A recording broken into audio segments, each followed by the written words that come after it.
Hello, Aries, Sun, Moon Rising, and Venus Signs. Kamusta kayo? Sana po'y nasa mabuti kayong kalagayan. Welcome back po sa Star Tarot. Kung bago kayo rito, welcome din kayo. Thank you sa inyong support. I truly appreciate it. God bless you all. Tingnan natin ang mga messages ninyo for today. Ayan, so wala nang bumaliktad. Ayan. Okay, so paunang mensahe po ninyo ay strength. Stay afloat and feel steady and calm. Ayan, so maybe kailangan ninyo ngayon na lakasan ang inyong loob. Kalma lang. Focus lang kayo sa kung ano man ang inyong mga ginagawa. Focus lang kayo doon sa pag-address sa mga bagay na kailangan ninyong i-address. Okay?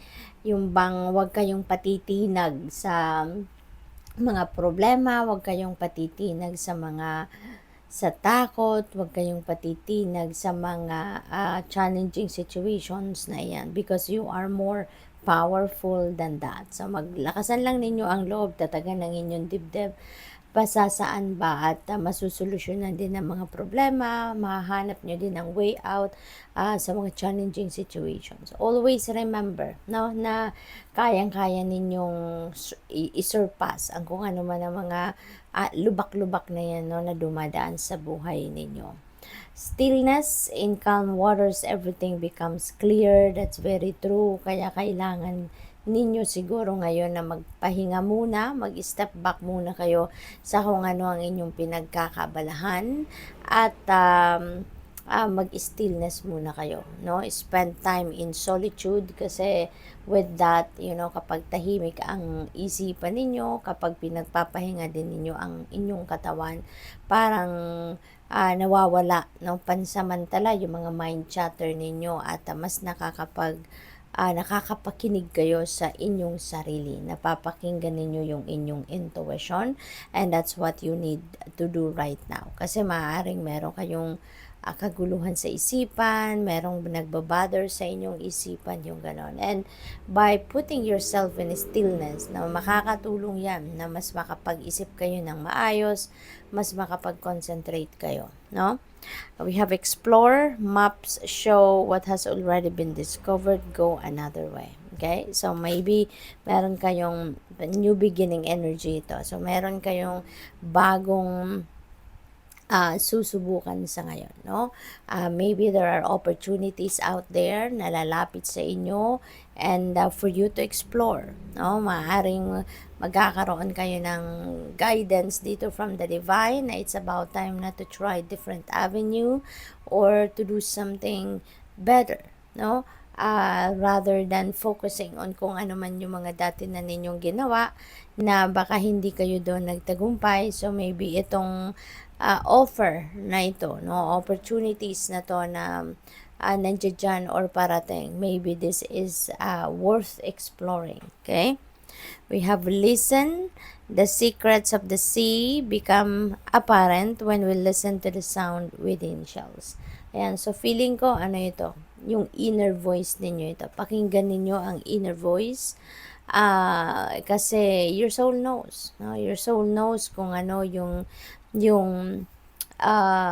sagot sa inyong mga tanong. Your soul knows kung anong dapat ninyong pagtuunan ng pansin, yung ganon. Okay, Aries? So, what else? We have guidance. Ayan. So, you're divinely guided. Always remember that you're divinely guided. The divine universe is sending you guidance through your intuition. Kaya lagi po ninyong papakinggan ng yan. That's going to help you navigate your circumstances at this time.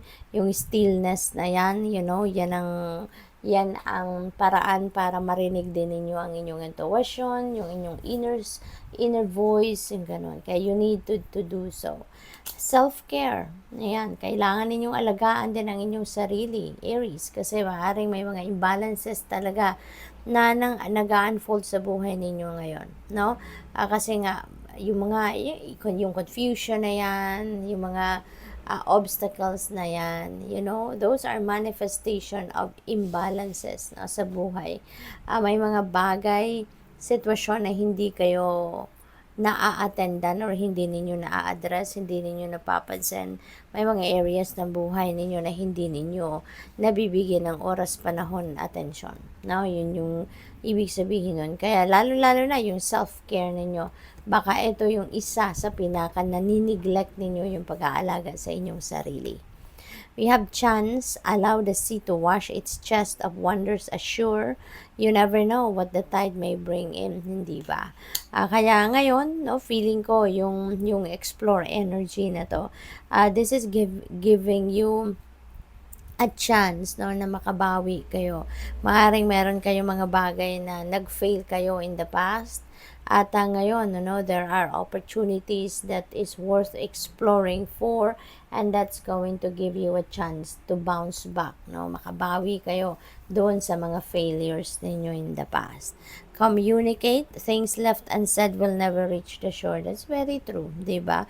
Kaya kailangan na mag-communicate kayo. Learn to express your feelings, your thoughts, your emotions, no? Kasi hindi ninyo may paparating sa tao, sa ibang tao, yung ibig ninyong sabihin. Kung anong nararamdaman ninyo or kung anong iniisip ninyo, if you are not going to say it, if you are not going to write it, yung ganon. Kaya, learn to communicate clearly and effectively. Okay?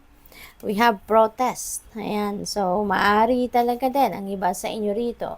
May nirereklamo, siguro meron kayong this could be related to trabaho, no? Baka sa trabaho ito na meron kayong pinoprotesta, meron kayong kino-complain, meron kayong sinasuggest na hindi siguro sinusunod na ikakabuti naman ng inyong sitwasyon, ng kumpanya, or ng inyong department, yung gano'n, no? Introvert, maaring iba sa inyo focus, no, doon sa inyong mga gadgets, sa inyong mga cellphone, sa social media, and maybe you are already neglecting the people around you, no, kasi mas mahalaga sa inyo or mas gusto ninyong lagi lang kayong naka-cellphone, lagi lang kayong nakatingin sa inyong iba't ibang social media platforms. So sa ngayon, maybe mako-compromise dyan, yung inyong mga relationship, lalo-lalo na sa mga kapamilya ninyo. Kasi, di ba, minsan nga, may kahit kumakain, naka-cellphone pa rin, no? Rather than talking to other family members, di ba? Makipag-catch up, no? Sometimes, hindi na nangyayari yan because of the cell phones. Maaring may ganong sitwasyon ang iba. Goal. Ayan. So, you're being advised here, no, na focus on your goals. Okay? Doon kayo mag-focus sa ngayon. Bigyan ninyo ng attention din, no, yung inyong mga goals, yung inyong mga heart's desires, no? Be a goal-oriented person, no? Kasi ganun kayo, no? Naturally, ganun kayo. Pero maaari ngayon, distracted ang iba sa inyo rito, no? Dahil sa kaka-cellphone, kaka-social media. So, Aries is a fire sign. Meron kayong go-getter attitude. Kaya stick to it, no? Aries, para nang sa ganyan, magtagumpay kayo sa kung ano man ang balak ninyong gawin. Robbery. Ayan. So, mag-iingat kayo. This is a warning for you. Dito mag-iingat kayo sa inyong mga valuables, tangible and non-tangible, kasi maaaring may mga tao rito sa paligid ninyo na baka nag-iisip ng hindi maganda, no? Tangible or non-tangible, keep it close to your heart, bantayan ninyo, i-monitor ninyo, okay? We have coach, baka kayo ito, no? Baka kayo si coach, baka kayo yung nag-share ng inyong knowledge, ng inyong wisdom, sa ibang tao, or probably, ito din yung hinahanap ninyo sa ngayon. Maaring naghahanap kayo ng makakapag-advise sa inyo, baka naghahanap kayo ng makakatulong sa inyo na mas matuto pa kayo, mas ma-enhance pa ninyo mga talents, skills, and gifts ninyo, yung mga ganon. What else? We have aid. Ayan. So, kailangan ng tulong ni Aries. Maaring ang iba sa inyo talaga, kayo yung naghahanap ngayon ng mga taong makakatulong sa inyo, makakasuporta sa inyo in any way. Baka ang iba sa inyo nangangailangan ng pera, or baka ang iba sa inyo nangangailangan ng emotional support, or physical support. So regardless of whatever you need ngayon, maaaring naghahanap kayo na makakatulong sa inyo. So good luck. Thank you for watching. Love and light. Namaste.